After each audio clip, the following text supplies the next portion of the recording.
Hello everyone, Mike here with you guys once again, and I've been wanting to do an impressions video of the Series X and the PlayStation 5, but the more time I spend with these systems, which isn't as much as I'd like because of work and things going on, but whenever I do get time with the consoles, I'm always finding out there's something else I'm learning about them in some way, so I don't feel like I can do a first impression, not even a review, just a first impressions of these systems.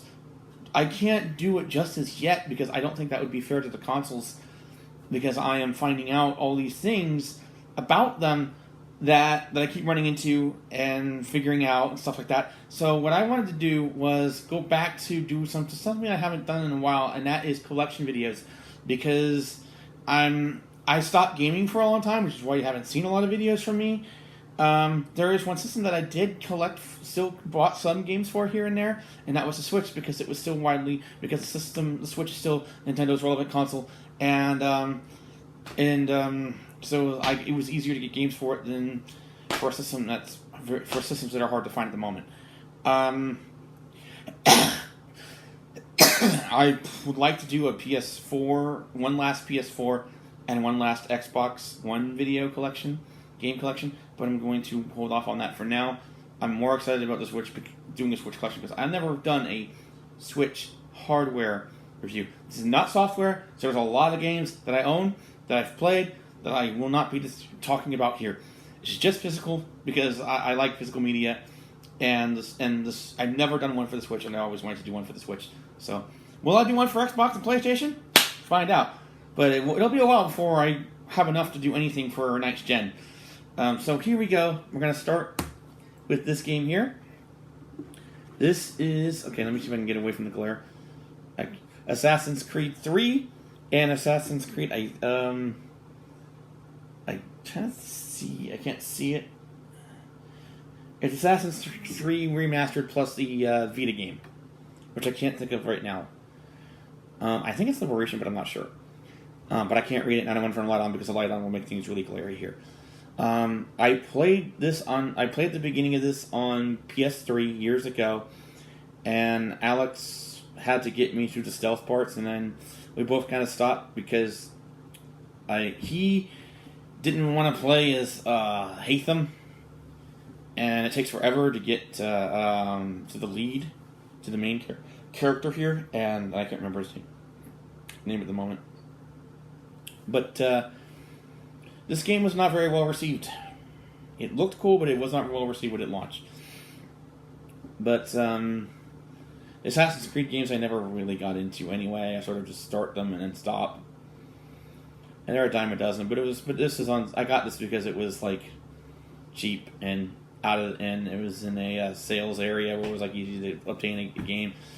And I wanted to at least have one of these in my Switch collection. So there you go. That's Assassin's Creed 3. Next up is South Park Fractured Butthole. This takes the turn-based, not only does the turn-based combat return, but they kind of tweaked it to make it a little bit more of a, so instead of just turn-based, it's more strategy turn-based, or real-time strategy elements into the turn-based system, because especially with the way that the board is set up. You know, kind of like Fire Emblem. Humor is as great as ever, just as funny as ever. There are moments in the character selection that are not only funny, but can be downright offensive. And nowadays, if you've played this, you know what I'm talking about. And they reference this multiple times throughout. And I'm not sure what to think about it because I am left-leaning, but at the same time, this is known to be part of the fun of South Park is its offensive nature. But overall, I do recommend this if you're a fan of South Park, which you probably have this. It's cool to have it on the go. Definitely not one to take to school with you, though. Oh, man, imagine playing this on the playground. Next up is Astro Chain. This is a less-known title from Platinum. I got this shortly after completing Nier. I got this, and I got Final Fantasy VII Remake. And I played this for a little bit, and it was pretty fun. I need to get back to it. I just sort of had other things to play at the time. I think I started on Final Fantasy VII and just went on that. But The gameplay mechanics are unique, really difficult to describe. All I can say is, try it out. Just try it out and see if you like it. You can make certain mechanics auto if it's a bit too much for you, and sort of customize it to your liking, to what you can handle. But it's an interesting mechanic and involves you and being chained to a sort of a being type thing that can do cool stuff. And I talking about it's going to confuse you more. Just to try it out. I do recommend it, but it is, if you're a fan of Platinum games, I recommend it. But if you're not a fan of Platinum, I don't know what to tell you. But this is a Platinum game through and through, and you're going to get a Platinum experience with it. This is my hero game. I need to get a second one because that one actually has the dubs. I watched the anime dub, so when I found out this is sub only, I was disappointed. Fighting moves are cool visuals, and I mainly got this. I like having fighting. I think fighting games are good games to have on the go. They're great to pick up and play. Do some beat 'em up type stuff, see some cool action. But yeah, I am a fan of the series, and I need to get 2 because it's dubbed. So yeah, this is sub only. I need to get the second one for the dubs. That's how I know the voices of the characters. Next up is one of my favorites, Submonica and Submonica Below Zero. It's 2 games in one. I think Below Zero is supposed to be sort of an expansion, but it really is its own game. Submonica is what I consider the scariest E-rated game of all time. This game triggers phobias in adults. It does. I know people who DJ'd in clubs who said that this game triggered their thalassophobia, and this plays off that. The thing that I'm seeing coming back in culture, especially in game form, is the sense of awe. It's something that's been missing in pop culture for years, but it's been making a comeback in games like this. And the 2 ingredients in awe is wonder and dread. Those are the 2 main ingredients for awe, and this game has both. It's an incredible, fascinating world. You can explore an alien ocean with all types of creatures and plant life. But it can be really scary. The music, the sound effects are creepy. The monsters are huge, and the fact that this is not portable is incredible. So yeah, I did let my niece play it a little bit, but I kept her on the surface where the cute creatures are, mainly the penguins. Yeah, scariest E-game of all time. It's a scary, truly terrifying experience your kids play. It's so scary. It's even scary if you're on creative mode where you can't die. You can't die, and it's still terrifying. That's how good the sound effects are and the visuals are in this. And I highly recommend it if you're a fan of the ocean, because it really is a wondrous, terrifying but beautiful experience. Next up is one of my all-time favorite games. I've noticed a trend here. I tend to really love games that deal with exploration, where that is first and the combat is secondary. And this is a prime example of that, except for 2, which is the reason why it's my least favorite. But Bioshock is, first of all, this comes with all the games, except for everything but multiplayer. The fact that I could play one of my favorite games on the go is incredible. I played this in the car. I played both the first game and Infinite in the car, and wow. But I noticed I tend to like games like this, like Metroid 2. All my life I've been drawn to these exploration type of experiences, and Bioshock is a perfect example of that. It's one of the best games of all time. And true story, this was the only game to get an entire castle night dedicated just to this franchise. They've done video game nights, but they actually did one for this franchise alone. And I'm like, that's awesome. Thank you. It's obvious having Bioshock portably is a gift to me. I never thought I'd be able to play this on a handheld, and here it is. I can play this at work. I can take it with me, play it in the car, which I have, and I just can't believe it. If I could go back in time and show this to myself. Anyways, another game I never thought I'd be able to. I have multiple versions of this game now. I have a modded version for flat screen for the TV. I have a VR version for immersion that actually takes me inside the world, and there's a portable version that I can take anywhere. So I literally have like 3 versions of Skyrim, and there's a reason for it. Skyrim has stood the test of time as one of the best games of all time. It, as old as it is, it still holds up. It's still a fantastic game, fun to explore and walk around and talk to people and just exist in Skyrim itself. It's just priceless. Next up is Xenoblade Chronicles. I actually never played this handheld. I started a playthrough on TV and I had to stop because the problem with my Switch is that it gets really hot and docked unless I have a fan blowing on it.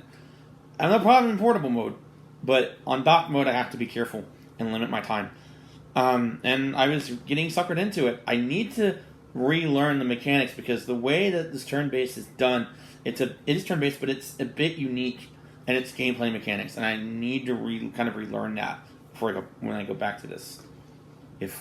I'm not even sure if I'm going to because I have so many new games and systems and stuff. So, anyways, next up is all classic.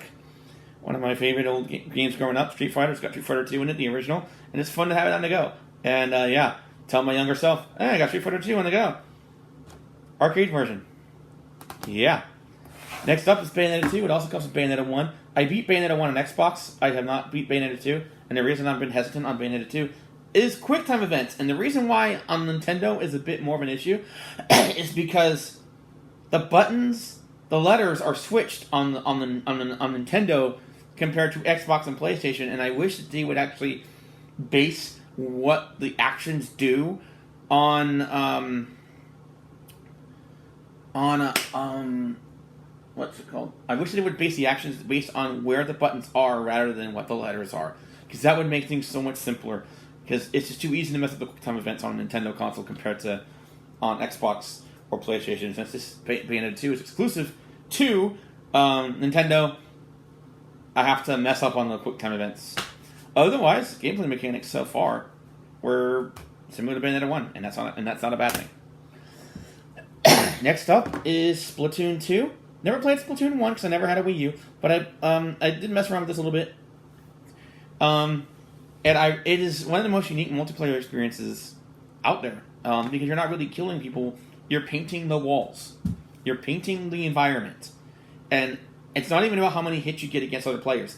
It's about how much ground your color can cover. So your main goal is to paint the environment. But you can shoot enemies and try to stop, and make things difficult for them, and they can do the same thing to you. So it's a really cool design. And then the campaign is more puzzle based, similar to how Titanfall 2 is compared to its multiplayer. And Part 3 is coming out. Looking forward to that. Next up is Rocket League, and this is basically soccer cars. And it's what else can I say? There's not much I could say about it other than it's cool to have it portably, because most of you already know what Rocket League is, and you know if you like it or not. I personally do. It's pretty fun, casual fun, and I enjoy it. Next up is FIFA, and I have to tell you about sports games. I got one. I always get like one sports game per type of sport. So, and I never had a soccer one or a non-American football, if you want to go with that.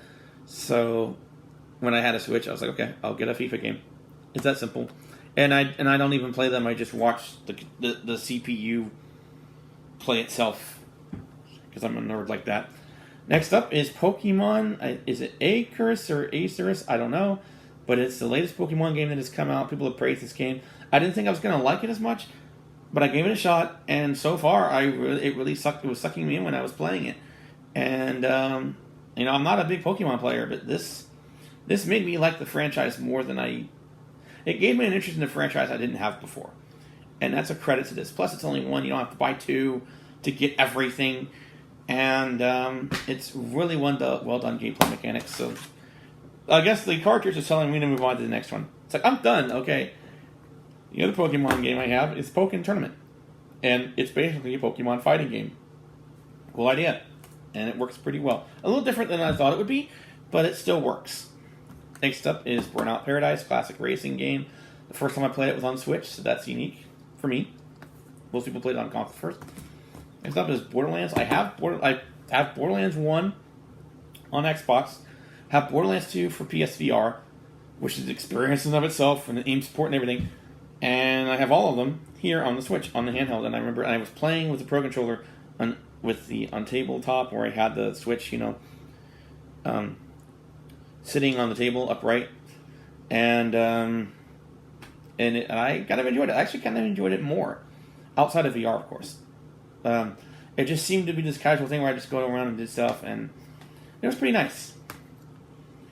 Next up is Mortal Kombat 11. While this game graphically has sections that don't hold up compared to the console counterparts, I do have a console version of this as well. I also...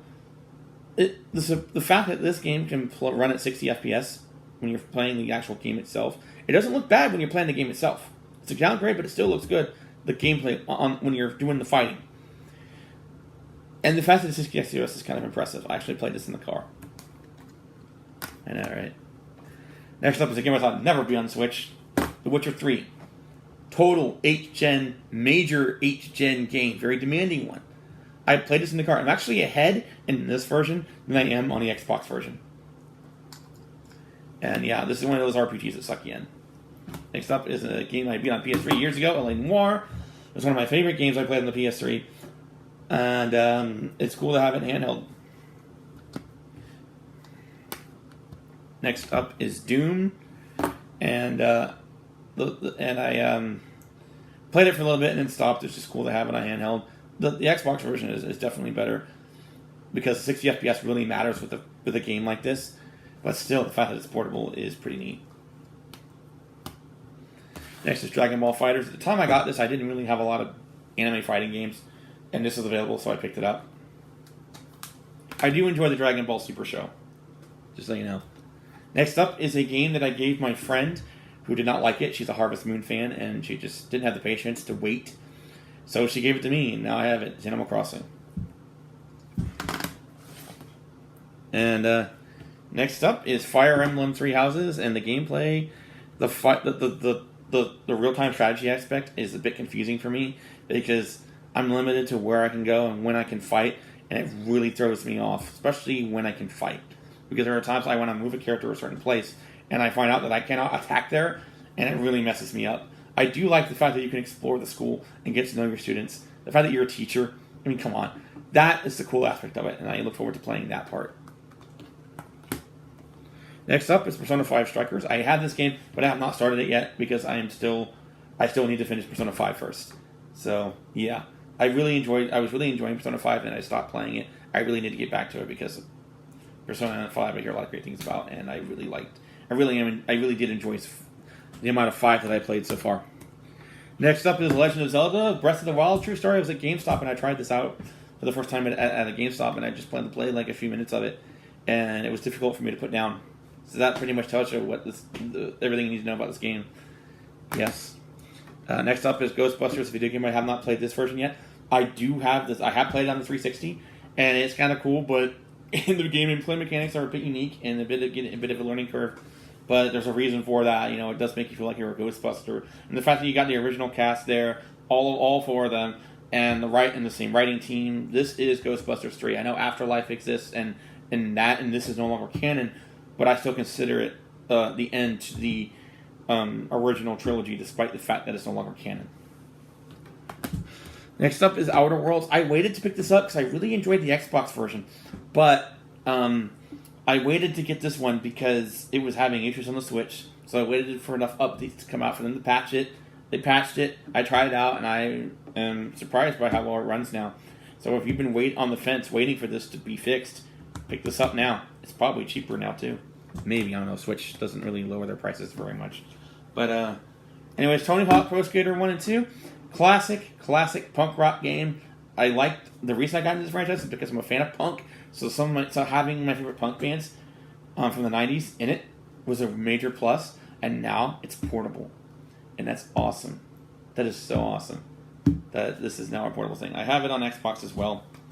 But you can actually use this as a personal stereo. Don't have to play the game. Just go to the menu with the music menu. Just listen to music while you walk around, and use your Switch as a music player.